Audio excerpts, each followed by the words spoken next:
agora para o nosso momento de estudo bíblico.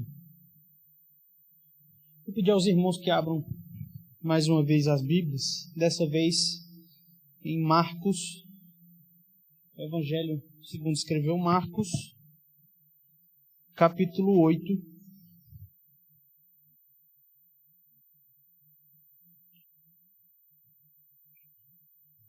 versos de 1 a 10.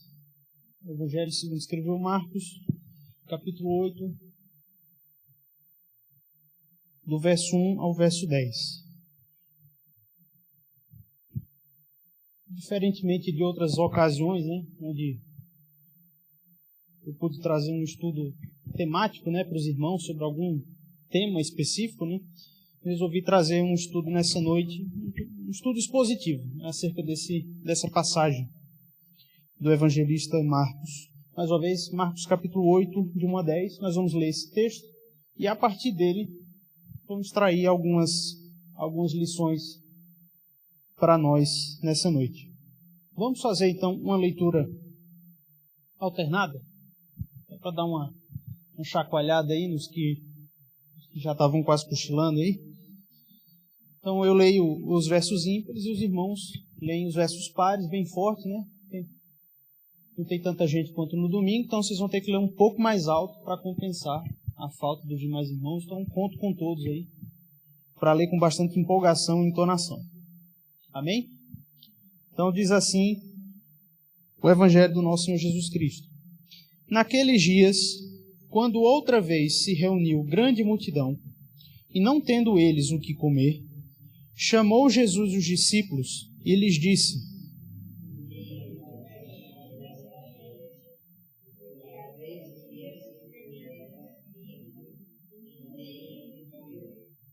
se eu os despedir para as suas casas, em jejum, desfalecerão pelo caminho, e alguns deles vieram de longe.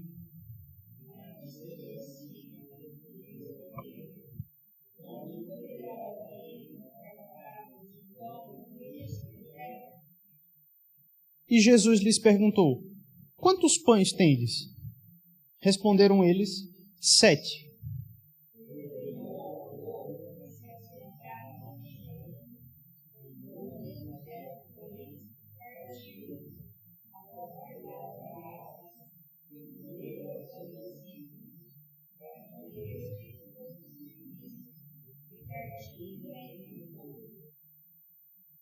Tinham também alguns peixinhos e, abençoando-os, mandou que estes igualmente fossem distribuídos.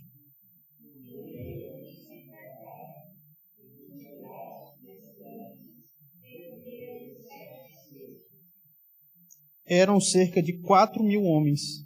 Então Jesus os despediu.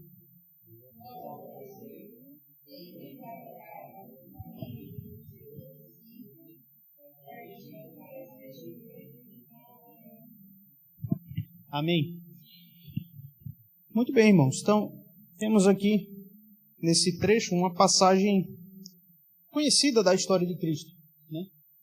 Um trecho conhecido da história do Senhor Jesus, que, com certeza, muitos que talvez nem sejam cristãos, já tenham até ouvido falar dessa passagem famosa da multiplicação dos pães e peixes. Uma história famosa, uma história conhecida. Até no mundo afora, não necessariamente pessoas que sejam da igreja ou frequentem a igreja, mas já ouviram essa história da vida de Jesus, a multiplicação dos pães e peixes. Mas talvez algo que é possível que passe despercebido algumas vezes é que esse evento da multiplicação de pães e peixes aconteceu 2 vezes na história do ministério de Cristo. O título da perícope aí na Bíblia de vocês, se for igual à minha, diz aí em cima que essa é a segunda multiplicação de pães e peixes. Então, se essa é a segunda, é porque houve uma primeira. E rapidamente vocês conseguem encontrar essa primeira multiplicação se vocês voltarem aí para o capítulo 6 do Evangelho de Marcos. Capítulo 6 do Evangelho de Marcos, do 30 ao 34, você tem a primeira multiplicação de pães e peixes. Então foram 2 momentos distintos em que Jesus fez em tese, né, em essência, o mesmo milagre, né, de multiplicar pães e peixes. E se você ler os dois relatos, você vai ver que, de fato, existem detalhes que diferenciam os dois eventos, tornando eles distintos. Na segunda multiplicação, como nós lemos em Marcos 8, nós lemos que foram 7 pães e alguns peixes. Não especifica exatamente quantos peixes foram, né? Mas ele pergunta, quantos pães tendes? Responderam eles, 7. Tinham também alguns peixinhos. Talvez essa não seja a passagem mais conhecida, porque a mais conhecida é aquela dos 5 pães e 2 peixes, né? Que a gente já sabe de cor, que faz referência à primeira multiplicação. Em Marcos 6, vocês vão ter aí o episódio em que ele multiplicou 5 pães e 2 peixes de um rapaz que passava ali, né, que estava ali casualmente junto aos discípulos. Na segunda multiplicação, a de Marcos 8, diz que foram 4.000 homens. Na primeira multiplicação, em Marcos 6, disse que aquela multidão que estava ali reunida eram 5.000 homens. Então, números próximos, mas mesmo assim diferentes, que fazem a gente fazer essa distinção clara entre dois eventos distintos, em momentos distintos. E como nós vamos ver um pouco mais à frente, a primeira multiplicação de pães e peixes em Marcos 6, ela tinha um público majoritariamente judeu. A multidão era composta majoritariamente, principalmente, de judeus, de pessoas do povo judeu, do povo de Deus. Enquanto que essa segunda multiplicação, o texto leva a entender que nós temos um público majoritariamente gentil. E isso faz diferença. Isso nós vamos ver um pouco mais à frente, que traz um significado diferente. Inclusive nos ajuda a entender por que Jesus teria repetido o mesmo milagre 2 vezes e por que os evangelistas, não só Marcos, como também Mateus, fazem questão de registrar os 2 eventos em que Jesus faz o mesmo milagre, essencialmente. Talvez você já tenha se questionado, talvez não, mas é um questionamento interessante a gente se fazer. Por que relatar 2 eventos que são, em essência, a mesma história? Por que contar 2 vezes essencialmente a mesma história, mudando alguns detalhes? Se eram 5 pães, se eram 7 pães, se eram 4.000 homens ou 5.000 homens, se sobraram 12 cestos, como foi lá na primeira multiplicação, e aqui nós temos 7 cestos. Que diferença faz para a história? E nós vamos ver que, não à toa, Jesus executa os milagres, né, por 2 vezes, e os evangelistas fazem questão de registrar os 2 milagres, os 2 eventos.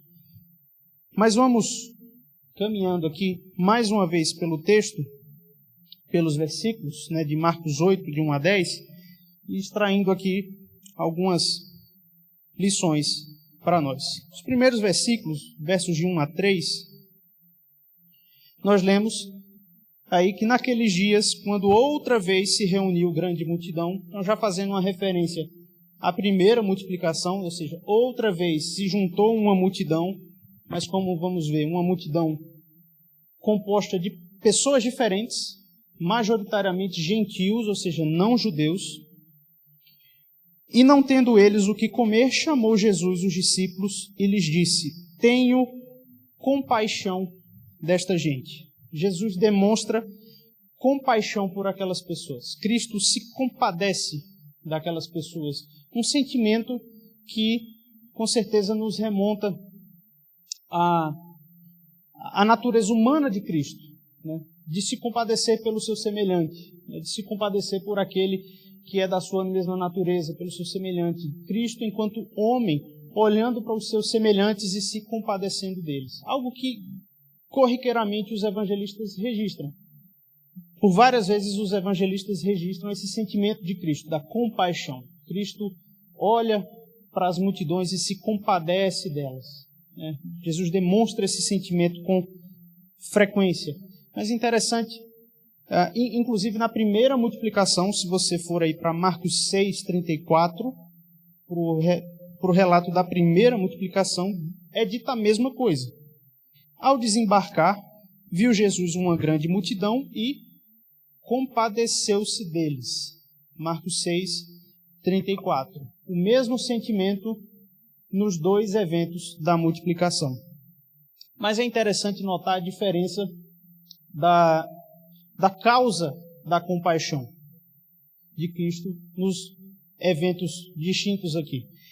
Na primeira multiplicação, Cristo se compadece das necessidades espirituais daquela multidão. Interessante que em Mateus 6:34 é dito que Jesus se compadeceu deles porque eram como ovelhas que não têm pastor. Ele olha para aquela multidão, olha para aquelas pessoas e vê eles com uma grande necessidade espiritual. Eram como ovelhas que não tinham pastor. Eram como ovelhas que não eram cuidadas, alimentadas, que não eram tratadas.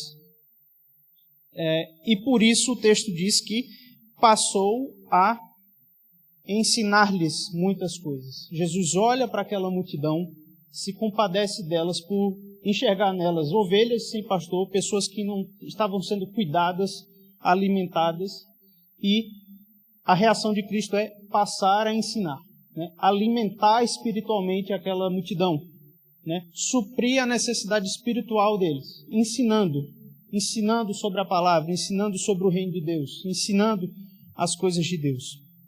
Já na segunda multiplicação, em Marcos 8, a situação é diferente. Cristo se compadece especialmente das necessidades físicas daquela multidão. O texto diz aí no versículo 2 de Marcos 8 que aquela multidão já estava com ele há quantos dias? 3 dias. Aquela multidão já estava sendo alimentada espiritualmente pela palavra de Cristo há 3 dias.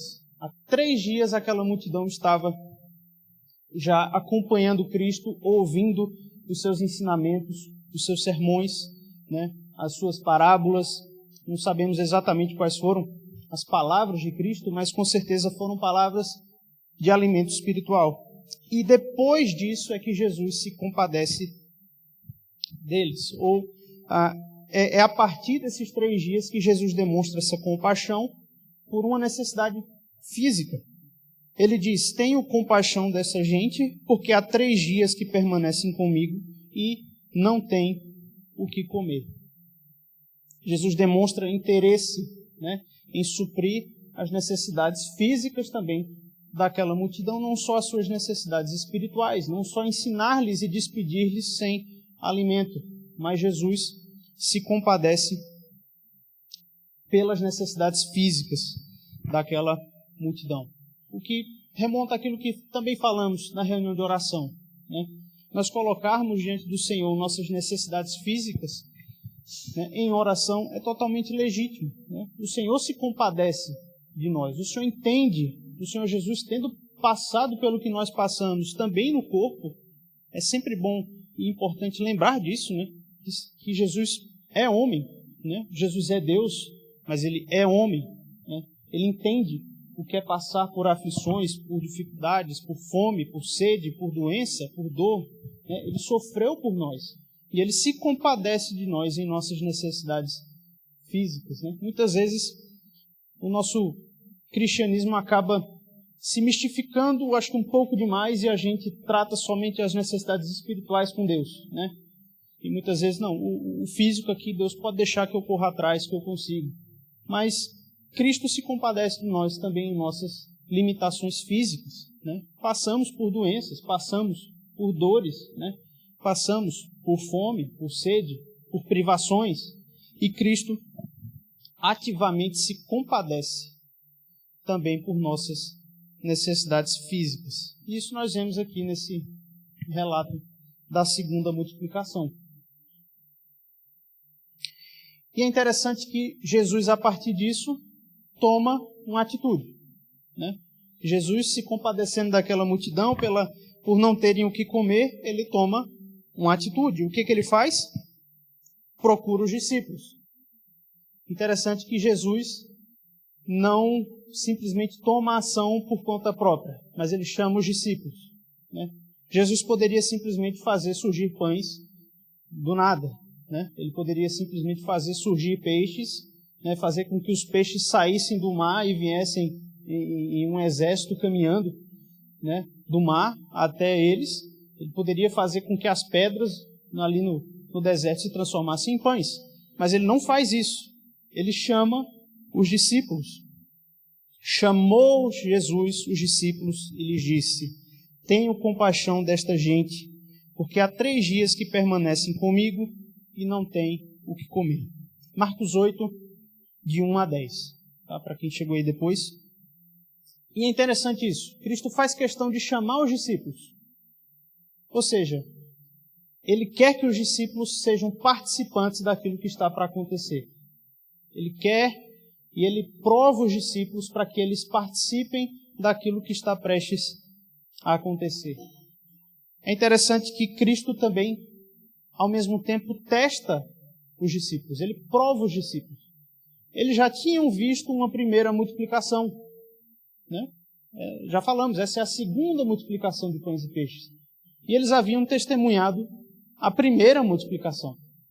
E Jesus, naquele mesmo episódio, né, quase como um déjà vu, tudo acontecendo exatamente igual tinha acontecido antes, uma grande multidão ouvindo as palavras de Cristo e eles não têm o que comer. É quase que uma repetição exata do que aconteceu na primeira multiplicação. E Cristo testa os discípulos, ele prova os discípulos e diz: não tenho o que comer, se eu os despedir para as suas casas, em jejum desfalecerão pelo caminho, e algum deles vieram de longe. Jesus simplesmente solta isso para os discípulos. Olha, nós temos essa situação aqui. Né? Quase que num... E aí? Estou esperando de vocês alguma reação. O que vocês vão fazer? O que pode ser feito? Jesus testa a fé dos discípulos. E é interessante como eles sequer fazem alguma referência ao primeiro milagre. Eles sequer dizem: Jesus, o Senhor não multiplicou uma vez? Será que o Senhor poderia fazer a mesma coisa? Eles já tinham testemunhado uma primeira multiplicação. Mas os discípulos dizem: de onde poderá alguém fartá-los de pão neste deserto? Eles dizem: Jesus, o que a gente pode fazer? O que é possível ser feito? Não dá para ser feito nada. Como alguém pode arrumar pão para tanta gente, né, no deserto? De onde poderá alguém fartá-los de pão neste deserto? Os discípulos falham no teste. Tendo testemunhado um primeiro evento de multiplicação, onde Cristo demonstra ali o seu poder, né, o seu domínio sobre a criação, né, o seu poder de fazer, né, algo sobrenatural, eles reprovam nesse teste de fé. Né? E é interessante que um pouco mais à frente, dos versos 14 a 21 do mesmo capítulo, em Marcos 8, Jesus repreende os discípulos, fazendo referência a justamente esses eventos das multiplicações. Vamos ler aí Marcos 8, a partir do 14. Um pouco mais à frente aí, né? O texto diz: ora, aconteceu que eles se esqueceram de levar pães e, no barco, não tinham consigo senão um só. Preveniu-os Jesus dizendo: vede, guardai-vos do fermento dos fariseus e do fermento de Herodes. E eles discorriam entre si: é que não temos pão. Jesus, percebendo-o, lhes perguntou: por que discorreis sobre o não terdes pão? Ainda não considerastes, nem compreendestes? Tendes o coração endurecido? Tendo olhos não vedes, e tendo ouvidos não ouvis? Não vos lembrais de quando partiu os 5 pães para os 5.000, quantos cestos cheios de pedaços recolhestes? Responderam eles: 12. E de quando partiu os 7 pães para os 4.000, quantos cestos cheios de pedaços recolhestes? Responderam: 7. Ao que lhes disse Jesus: não compreendeis ainda? Eles ainda não entenderam, né, o propósito e o ponto de Jesus. O ponto não é o pão, não é a falta do pão. Esse único pão que vocês têm eu posso fazer multiplicar, né, e nos suprir a todos. Assim como eu multipliquei 5 para 5.000 e 7 para 4.000, esse único pão que vocês têm, vocês ainda estão muito focados na questão material, na limitação material, enquanto que Jesus queria ensinar-lhes algo mais profundo, né? E eu fico imaginando quanto cada pergunta dessas deve ter martelado no coração deles, né? Como você leva uma bronca do pai ou do chefe, né? Cada pergunta que ele faz é uma pancada, né? Imagine Jesus repetindo todas essas perguntas. Vocês ainda não entenderam? Vocês ainda têm o coração endurecido? Vocês estão preocupados aí porque só tem um pão. Vocês não viram o que eu fiz lá? De como eu multipliquei 5 pães para 5.000 homens, 7 pães para 4.000 homens. Os discípulos reprovam nesses testes de fé que Jesus faz, né? Eles demonstram ainda uma falta de compreensão, um coração endurecido para crer, né, naquele que estava ali diante deles, que era o próprio Filho de Deus. E para nós, irmãos, né, o que fica também de ensinamento para nós, né? Muitas vezes Deus nos permite passar repetidas vezes por situações, né, para nos testar, para também testar a nossa fé.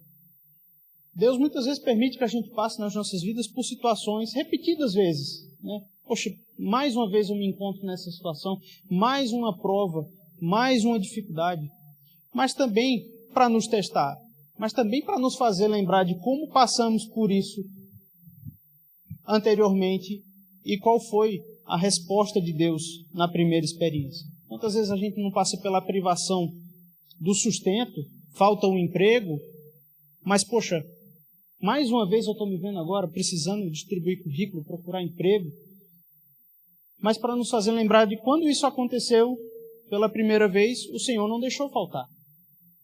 O Senhor não deixou que faltasse o pão de cada dia. Muitas vezes Deus permite que passamos por situações que para nós, poxa, pode parecer que Deus, né, não está sendo justo comigo, está me deixando passar por isso mais uma vez, mas é para que a gente se lembre, né, de como nas experiências passadas Ele não nos deixou sós, né? Ele respondeu às nossas orações, Ele cuidou de nós, né? Muitas vezes passamos por lutas, poxa, mais uma vez estou passando com essa luta com o meu pai, com o meu filho, com aquele parente, né? Uma situação de luta, uma situação de luta contra algum pecado, né? De algum vício, de algum problema, né? E muitas vezes Deus permite passarmos por essas experiências, mas como testes da nossa fé, para que a gente se lembre o que Deus fez por mim já, quais respostas já o Senhor me deu, né?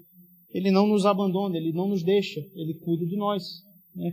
Mas os testes de fé, eles vêm naturalmente na nossa vida. Deus faz questão de nos testar a fé, mas para nos aprovar, para que sejamos provados e aprovados. Então, que cada experiência, né, de situações difíceis, de lutas, seja para nós aquela experiência com Deus que vai nos suprir com a fé necessária para passar pela próxima dificuldade, pela próxima luta, pela próxima aflição.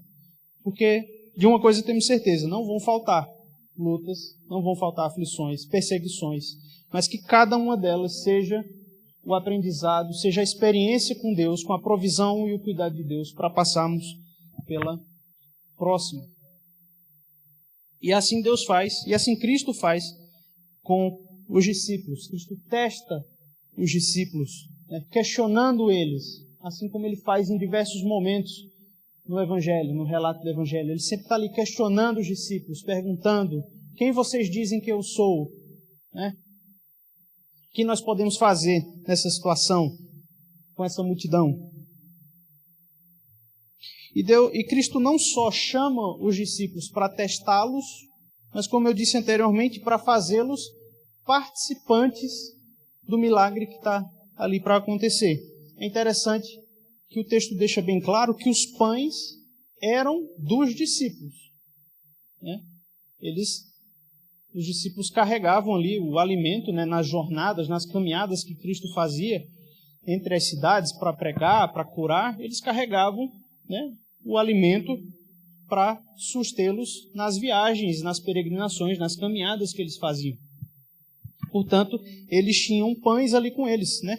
O versículo 5 diz aí: e Jesus lhes perguntou a quem? Aos discípulos. Quantos pães tendes? Responderam eles, 7. Os pães que foram multiplicados eram pães dos discípulos. E Jesus toma aqueles pães, parte os pães, dá graças, né? Aquele ato sacramental de Cristo pelo qual ele ficou conhecido e lembrado, né? Esse ato de dar graças e partir o pão que ele repete várias vezes, né? Inclusive na última ceia, né? Na instituição da última ceia. Ele faz esse ato mais uma vez, parte o pão, dá graças, devolve aos discípulos para que esses então distribuam. Os pães que foram multiplicados eram pães dos discípulos que deveriam ser compartilhados com a multidão. E é interessante perceber isso porque o propósito de Deus para aquilo que Ele nos dá é para que nós compartilhemos, é para que nós sejamos participantes do agir de Deus no mundo. Eles foram providos pela providência divina com aqueles pães, para que aqueles pães fossem compartilhados com a multidão. E esse é o propósito de Deus nas nossas vidas. Deus nos agracia, nos abençoa, para que nós compartilhemos. Deus quer que a sua igreja seja participante do seu agir no mundo. Afinal de contas, nós somos o corpo de Cristo. Nós somos as mãos, os pés de Cristo. Nós caminhamos, nós agimos, nós falamos. E aquilo que Deus faz por nós é para que nós façamos pelos demais, pelo mundo. Nós vemos isso aqui de forma física e material com o pão, né? Eles foram agraciados com 7 pães, mas para que esses 7 pães fossem distribuídos com aqueles 4.000 homens, mais mulheres e crianças. Mas não só isso. Nesse domingo nós ouvimos a pregação do reverendo Diego sobre o consolo de Deus, né? Sobre a verdade de que Deus nos consola, de que nós somos alvos do consolo de Deus. E é interessante o texto que ele leu lá de 2 aos Coríntios. Vamos abrir lá mais uma vez para relembrar. 2 aos Coríntios 1, verso 4.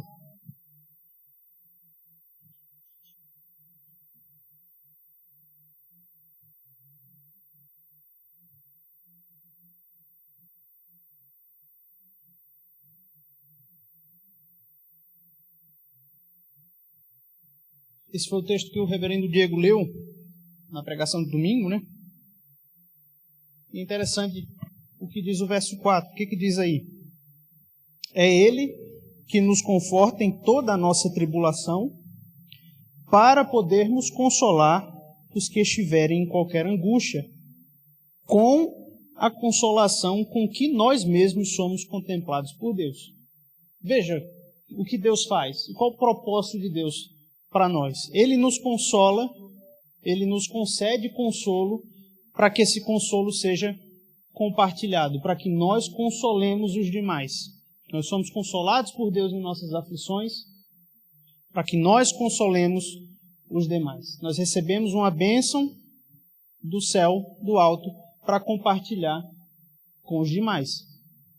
Nós lemos na reunião de oração Lucas 11 acerca da oração dominical. E na oração dominical, o que é dito acerca do perdão? Perdoa-nos os nossos pecados, pois também nós perdoamos a todo o que nos deve. Veja, mais uma vez, o mesmo padrão. Nós recebemos do alto algo, perdão, para que compartilhemos com os demais. Ou seja, para que nós perdoemos uns aos outros. Aquilo que Deus nos dá é para compartilhar com os demais. Ou seja, Deus quer que nós sejamos participantes daquilo que Ele faz no mundo, do seu agir no mundo. Também quanto ao sustento físico, né? Também quanto ao sustento físico. Nós lemos lá em Efésios, capítulo 4, verso 28, Paulo trazendo o mesmo princípio. Aquilo que nós recebemos de Deus é para compartilhar com os demais. É para que nós sejamos participantes do seu agir no mundo. Efésios 4, 28.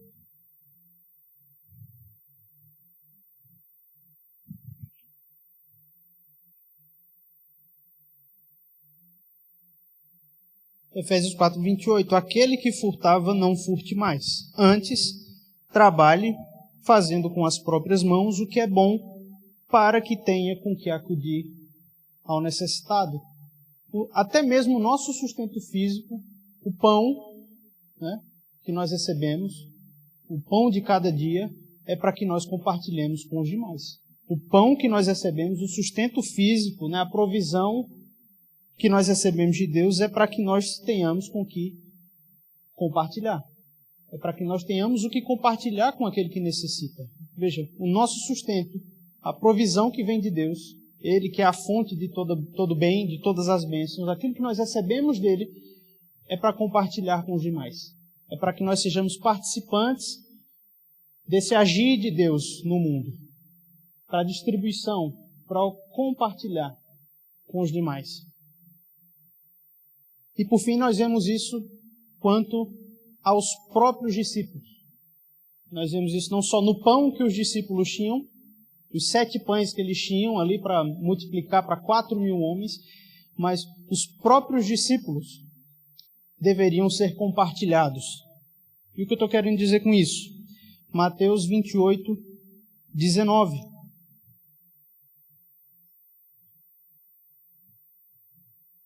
O próprio discipulado dos discípulos deveria ser compartilhado. Mateus 28, 19.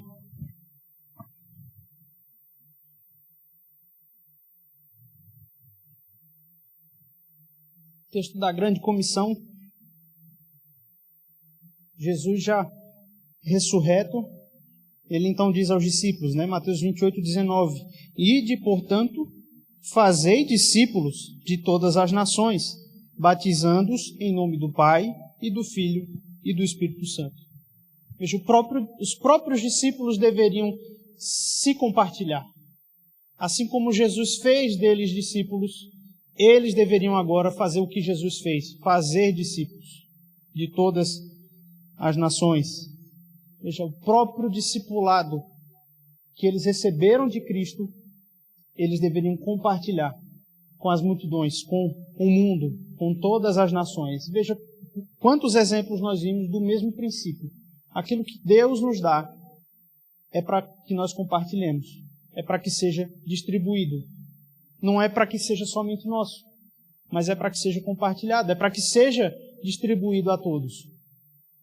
E o propósito maior, né, de Cristo com aqueles discípulos, e simbolizado nessa multiplicação dos pães, é que eles deveriam repartir, nesse fazer discípulos com todas as nações, eles deveriam repartir, distribuir o pão da vida.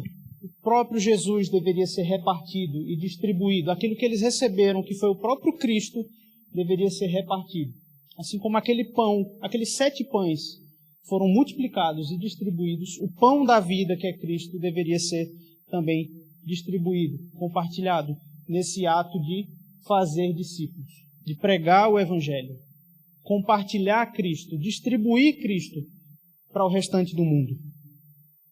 E aí é interessante, voltando para a comparação entre os 2 milagres, né, a primeira multiplicação e a segunda, torna-se ainda mais importante essa compreensão do repartir do pão da vida, não só do pão material, mas do pão da vida que é Cristo. Na segunda multiplicação nós temos, como eu falei, um público majoritariamente gentil. E nós podemos aprender isso, a princípio, do próprio contexto, né? Em Marcos 6, de 30 a 44, nós temos a primeira multiplicação e a segunda em Marcos 8. Mas entre esses 2 textos, nós temos Cristo saindo do território dos judeus e indo fazer uma peregrinação por territórios gentios. nós temos aí Cristo, aí no capítulo 7, né, é dito que ele vai a Genezaré, aliás, ainda no final do capítulo 6, mas depois, no capítulo 7, no verso 24, diz que ele se levantou, partiu dali para as terras de Tiro e Sidom, regiões de gentios. E ele faz um milagre para uma mulher gentia. O título diz aí, né, uma mulher cirofenícia, ou seja, de um outro povo, uma outra nação, uma mulher gentia, né? Diz aí o verso 26, esta mulher era grega de origem cirofenícia e rogava-lhe que expelisse de sua filha o demônio. E aí tem todo aquele diálogo de Cristo com essa mulher, né? Jesus diz, né, deixa primeiro que se fartem os filhos, ou seja, os judeus, o povo escolhido de Deus, porque não é bom tomar o pão dos filhos e lançá-lo aos cachorrinhos. É Jesus dizendo, né, o meu ministério ainda é para as ovelhas perdidas de Israel, não é para os gentios. Mas aquela mulher dá uma prova de fé, né, dizendo que, concordando com Cristo, né, sim, Senhor, mas os cachorrinhos debaixo da mesa comem das migalhas das crianças.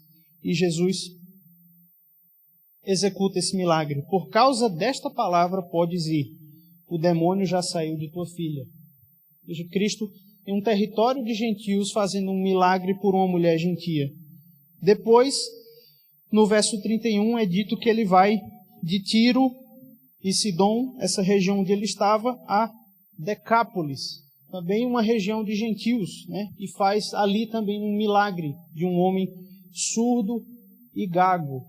E tudo dá a entender que a segunda multiplicação se deu nessa região de Decápolis. Ou seja, Jesus ainda está interagindo com o público de gentios. Jesus está interagindo com um público de pessoas não judeus, de outros povos. E é interessante como a gente tem, além desse contexto, tem alguns detalhes do texto que são interessantes.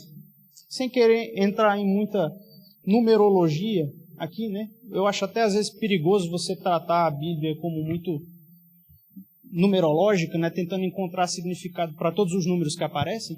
Mas é verdade que muitas vezes a Bíblia trata os números com importância ou com significado. E esse texto é interessante alguns detalhes. Quando nós fizemos a comparação da primeira multiplicação, que foi para um público de judeus, sobraram 12 cestos. O que poderia ser uma referência às 12 tribos. Né? Para um público de judeus, os 12 cestos poderiam ser comparados aí às 12 tribos de Israel. Já nessa segunda multiplicação, o texto diz que sobraram 7 cestos. Uma possível referência, nós poderíamos fazer uma associação com as 7 nações de gentios que rodeavam Israel. Mais uma vez, não estou querendo bater o martelo e dizer que é isso, né? Mas é interessante. E a Bíblia muitas vezes trata os números com um significado mais profundo. Se você for lá para Josué 3, versículo 10, essas 7 nações são mencionadas.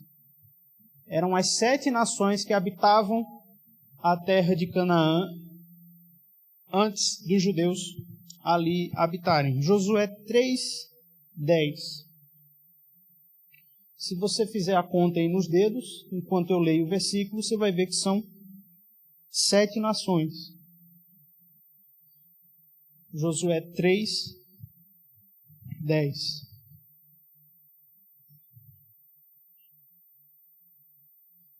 Disse mais Josué: nisto conhecereis que o Deus vivo está no meio de vós, e que de todo lançará de diante de vós os cananeus, os heteus, os heveus, os ferezeus, os girgazeus, os amorreus e os jebuseus.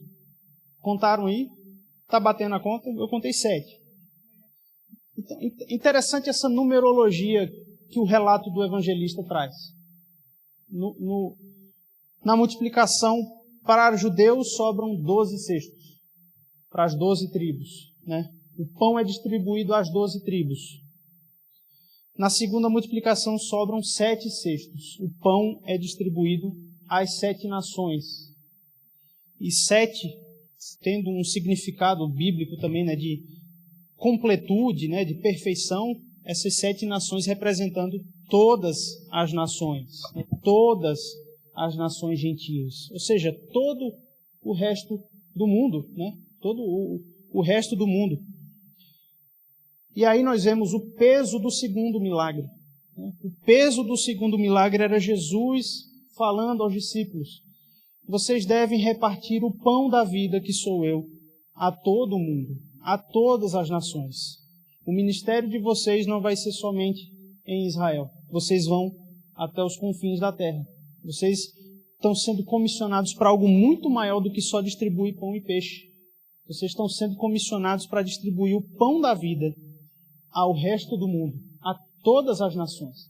Vocês vão fazer discípulos de todas as nações. E aí, irmãos, nós vemos o porquê do registro de 2 eventos tão parecidos, né? O evangelista poderia ter registrado somente um, mas nós vemos nos 2 eventos da multiplicação essa progressão no propósito divino de alcançar as nações, de que Cristo fosse distribuído e repartido a todas as nações.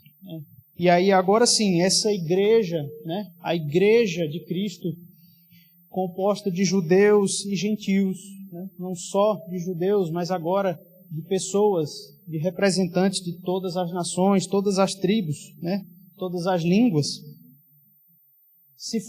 essa igreja se fundamenta nesses apóstolos, nesses discípulos, a quem Jesus testou nesse episódio da multiplicação. É no fundamento desses 12 apóstolos que Jesus chama para distribuir o pão, é que se fundamenta a igreja de Cristo. Vamos abrir lá em Efésios 2, 19 a 22.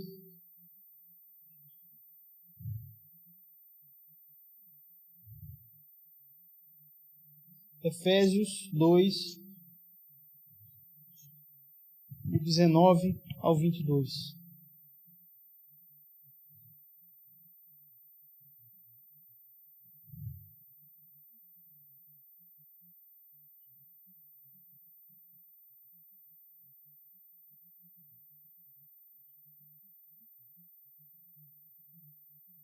Paulo escrevendo a gentios, falando sobre a união que Cristo proporciona de judeus e gentios.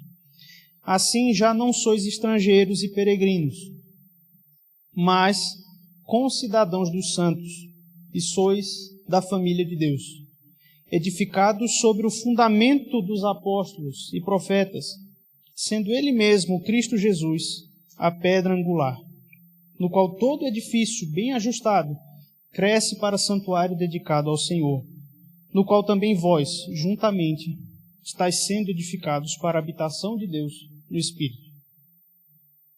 Veja, irmãos, aqueles 12 que estavam com Cristo e que Ele chama para distribuir o pão, o próprio apóstolo Paulo diz que nós, enquanto igreja, estamos fundamentados no fundamento dos apóstolos. Paulo diz, a pedra angular é Cristo. Cristo é a pedra angular da igreja. Mas o fundamento é o fundamento dos apóstolos. Porque nós conhecemos a Cristo por meio dos apóstolos. Qual foi o livro ou a carta que Cristo escreveu? A vida de Cristo, quem registrou? Quem andou com Cristo e testemunhou cada um desses eventos e registrou? Os apóstolos. Se não registraram diretamente, como fizeram Mateus e João, foram as fontes dos que escreveram, como Marcos e Lucas. Nós só conhecemos a Cristo por causa dos apóstolos, porque eles, tendo recebido o pão, distribuíram o pão. Tendo recebido o pão da vida, distribuíram o pão da vida. E nós, irmãos, a Igreja de Cristo, continuamos fazendo isso. A nossa missão é continuar a distribuição do pão da vida. Nós não viemos do nada. Essa igreja não surgiu do nada. Essa igreja se fundamenta na doutrina dos apóstolos, na doutrina da igreja, nessa missão que Cristo deixou a nós, a igreja, de continuarmos a distribuição do pão da vida. E esse pão é o pão que alcança todas as nações. E se Deus fez prosperar a missão de 12 e mais alguns poucos discípulos no início da fé cristã, sob intensa perseguição de judeus e romanos, quanto mais hoje, quando vemos a expansão do Evangelho, quando nós vemos o Evangelho alcançando todos os continentes, quanto mais hoje, Deus não há de fazer prosperar a nossa missão. Não por causa de nós, mas por Ele e por Cristo, né, que é quem vai à nossa frente. Amém? Que continuemos firmes, então, nessa missão de distribuirmos o pão da vida a todo aquele que ouve a pregação do Evangelho.